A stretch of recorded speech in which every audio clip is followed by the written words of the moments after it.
SKP-nya sudah di seksi yang lain.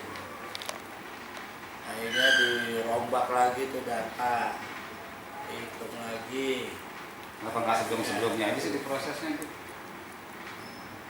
Ya kan mungkin Pak semuanya ngedadak Pak. Oh ngedadak itu ya? Suratnya juga 11 Desember gitu. iya. Abang bayangin aja Pak ngolah data kan. Oh nggak saya bayangin dulu. Makanya susah ini. Iya. Apalagi sekarang di KPPN itu sistem udah pakai SPAN ya. Udah semua elektronik, jadi salah titik koma aja itu bisa tidak terbaca oleh sistem. Persoalannya kenapa daerah lain bisa udah cair semua, kita belum, itu doang Pak. Ya, Problemnya sama di mana-mana juga Pak. Iya, kita juga bukan berarti nggak bisa cair kemarin. Maksudnya iya nggak segera cair kayak yang daerah lain pada cair gitu kan. Kalau cair sekarang si Andi juga dapat. Haji udah cair Bang, jalan-jalan. Baru Haji doang ya? Haji. Main belum? Kenapa Haji? Karena itu prioritas. Haji dan Sekjen. Bimas itu belakangan prosesnya. Nah kita supaya ya ada kebersamaan gitu kan, jangan sampai sebagian dari sebagian. Tapi kalau nggak salah udah keluar dari tanggal 14 yang lalu. Daerah lain kan? Enggak, maksudnya dari Kemenak ini udah keluar. Belum. Lu udah dapat belum lo? Udah dari minggu kemarin. Yang tunjangan kinerja? Iya. Itu masing-masing. Masing ada kayak di sekolah udah ya. Bisa diajuin. Karena mereka masih sedikit Bang. Jumlah karyawannya jadi lebih cepat. Nah kita kan banyak nih. KUA belum KUA ya? Udah. Belum, KUA masih nginduk ke sini. Belum, kalau KUA dia belum agak rame. KUA dipanya di sini. Ini staf KUA pada mau demo kemarin gue tahan. Jangan dulu, jangan CS gue tuh kepala menteri kementerian yang nggak jadi demo. Tadi mau demo. Intinya insya Allah itu nggak ada masalah. Besok lusa juga bisa diterima oleh semua karyawan, termasuk juga Sukwan, Mbak. Itu kan tanggal 2014 nggak cair angus Bang. Angus. Namanya jangan kayak angus Bang, sian. Harus cair tanggal 31 Desember itu. Terakhir Bu. Iya makanya angus kan sih. Tapi mau dia enak dapat, diem dapat ngomong-ngomong. Dia habis ke Subang lo mau tahu. Ya keterlambatan ini akan jadi bahan evaluasi saya. Iya. Kita lihat apakah ada ya faktor penyebabnya human error atau memang IT kayak gitu. Akan evaluasi dan ini buat ya perubahan ke depan. Karena memang faktor dadakan itu tadi kali ya. Faktor dadakan itu tadi kali. Ya memang semuanya udah. Tahun depan ada lagi nggak? Ya, berlanjut apa nggak sih? Berlanjut nggak sih Tunkin? Tunkin itu berlanjut Pak. Itu baru tahun ini doang baru ya? Iya. 2013 kan belum ada kemarin belum ya? Kalau instansi lain sudah berjalan di tahun 2012 sudah. Di zaman beliau banyak perubahan. Cuma kemarin kan nggak ada Tunkin itu kalau para menteri yang lain itu. Sekarang ada ya? Ada. Ada. Dulu aja zaman beliau kasih haji ya, ON-nya langsung turun tuh. Hebat nggak? Iya. Bisa. Dari 36 langsung ke 34 sekian ya. Itu gara-gara kasih hajinya sendiri nih turun. Oh begitu ya. Mengenai ini Pak Haji, paroki gimana Pak Haji? Gereja paroki? Ya kalau kita sih normatif aja Bang. Normatif itu kan sesuai amanat dari peraturan bersama dua menteri ya. Sama-sama ya. Satu kondisi sosial lingkungan itu sudah harus tergambar ketertiban dan ketentraman kehidupan umat beragama di samping persyaratan administrasi.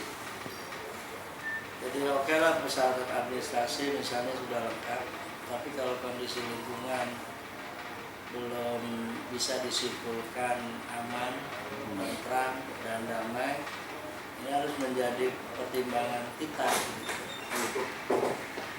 Kemarin itu adanya demo hampir 1.500 Pak. Ya ini jadi bahan pertimbangan. Artinya bahwa baik pihak kita selaku unsur pemerintah dan juga pihak panitia harus ya jangan berhenti melakukan pendekatan dan sosialisasi. Gitu aja. Sehingga nanti kalau misalnya tergambar kondisi lingkungan sudah kondusif, ya kita akan selesai. Tapi kalau tidak atau belum kondusif, ya Tidak akan kita diproses, ya. akan tunda gitu sampai kondisi kondusif. Jadi intinya kalau kondusif baru Ya. siap pembangunan Pak ya. Iya. Gitu. Itu aja. Definisi kondusifnya itu apakah tidak ada demo di sini atau memang di lokasi tersebut masyarakat setempat sudah setuju terhadap pembangunan? Saya khawatir kan begini Pak, kenapa masyarakat demo? Karena pertama sosialisasi tentang peraturan perundang-undangan yang belum sampai ke mereka. Saya khawatirnya itu, sehingga perlu kita gencar mensosialisasikan peraturan perundang-undangan itu. Yang kedua, kondisi kondusif itu ya manakala hasil analisis ketika ini direkomendasikan tidak melahirkan atau memunculkan krisis sosial lah gitu. Ya, maksudnya terjadi konflik horizontal misalnya. Bang Mam, selama ini ada FKUB, emang nggak berperan FKUB-nya mengatasi masalah seperti ini? FKUB sudah mengeluarkan rekomendasi, tapi kan kita dengan FKUB itu punya prosedur dan mekanisme masing-masing kan begitu Pak. Kalau misalnya secara sosiologis FKUB menyimpulkan ini sudah kondusif, ya kita harus lebih matang lagi dalam melakukan penelitian itu, kan gitu. Rekomendasi FKUB isinya gimana? Ya Kondusif gitu, FKUB. intinya tidak ditemukan kejanggalan dalam persyaratan administrasi. Kemudian yang kedua, mereka sudah menemui beberapa tokoh dan tokoh-tokoh tersebut tidak membantah. Namun ternyata kan ya demo kemarin itu memberikan gambaran baru tentang kondisi sosial yang ada di lingkungan Kecamatan Cikarang Selatan. Tapi kalau gitu ya, tapi udah bisa jadi patokan dan bisa dipercaya ya. Ya, yang jelas mereka punya ini ya Bang, punya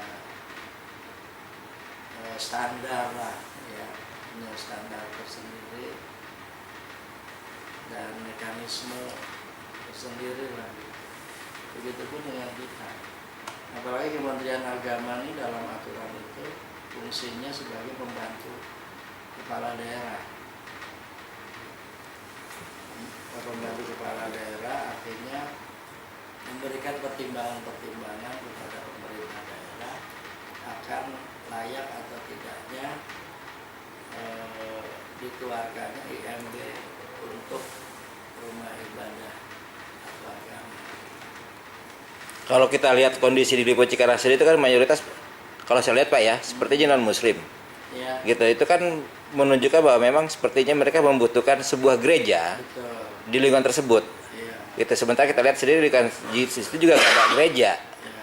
Ya itu bagaimana dengan kejadian seperti ini? Saya katakan bahwa secara administrasi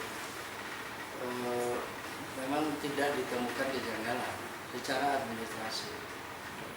Pertama, 60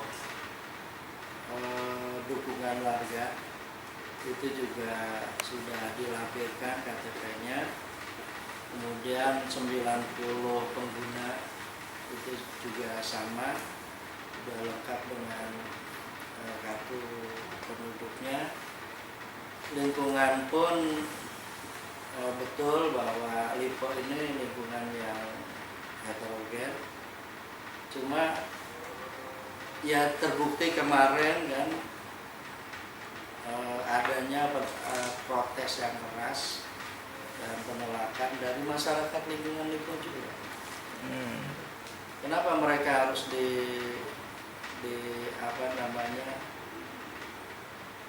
dipertimbangkan aspirasinya kan begitu? Kenapa? Karena memang paroki ini yang katakanlah yang akan dibangun ini jamaahnya bukan cuma dari Lipo, tapi mungkin bicaranya level Kabupaten Bekasi.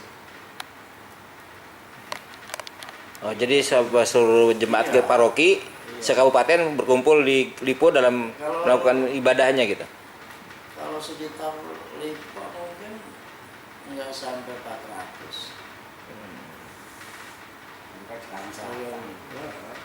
Tapi kalau bicara Bekasi ya mungkin saja lebih dari ya 1.500. Jadi menurut saya karena jamaatnya ini ya banyak yang berasal dari luar Lipo, sehingga ya perlu juga kita melakukan kajian sosial yang lebih matang. Apakah bukan dengan adanya sekabupaten Bekasi itu 1.500 jemaat, kemudian gereja paroki itu sendiri di Kabupaten Bekasi tidak ada, bukannya sudah sebuah kebutuhan akan adanya sebuah gereja itu di sana? Kan kembali ke konsep tadi. Kita mengacu kepada peraturan. Kita merujuk kepada keputusan bersama dua menteri. Nah, oke, secara administrasi memenuhi syarat, tapi kan kemudian kondisi sosial lingkungan, dan ini harus betul-betul dipelajari oleh pemerintah daerah, dipelajari oleh Kementerian Agama. Kan apa artinya rekomendasi keluar kalau kemudian terus menuai protes dan apalagi melahirkan gejolak sosial yang bisa merambah ke sensitif. Tadi Bapak katakan, industri. oke. Tadi Bapak katakan salah satu kelemahannya adalah tidak adanya sosialisasi tentang sekber menteri ini, Pak. Mulai kapan Bapak mau melaksanakan sosialisasi tersebut sehingga mungkin masyarakat mengerti bahwa rumah ibadah atau gereja itu juga memiliki hak yang sama dengan rumah-rumah ibadah yang lainnya di Kabupaten Bekasi ini? Untuk sosialisasi kita sudah lakukan beberapa kali di tahun 2014 ini. Dan kenapa hanya beberapa kali? Karena kita juga memiliki keterbatasan anggaran. Artinya sosialisasi ini kan dilakukan manakala ada anggaran di PANYA, di kitanya kan gitu kan. Nah, untuk coba meningkatkan volume kegiatannya, kita akan kerjasama dengan Kespa ya, dan juga institusi lain lah yang punya tugas dan fungsi ke arah situ. Kalau misalnya pihak gereja menganggarkan sosialisasi ke ini, boleh nggak? Ya, Gereja bisa mengalami dalam sosialisasi kampanye dan lainnya gitu. kita kan menyelenggarakan kegiatan berdasarkan diklat kita. Kalau sosialisasi anggarannya dari luar, ya silakan aja. Dia yang menyelenggarakan. Mereka yang menyelenggarakan. Kita hadir lah langsung Iya. sebagai narasumber sebagai narasumber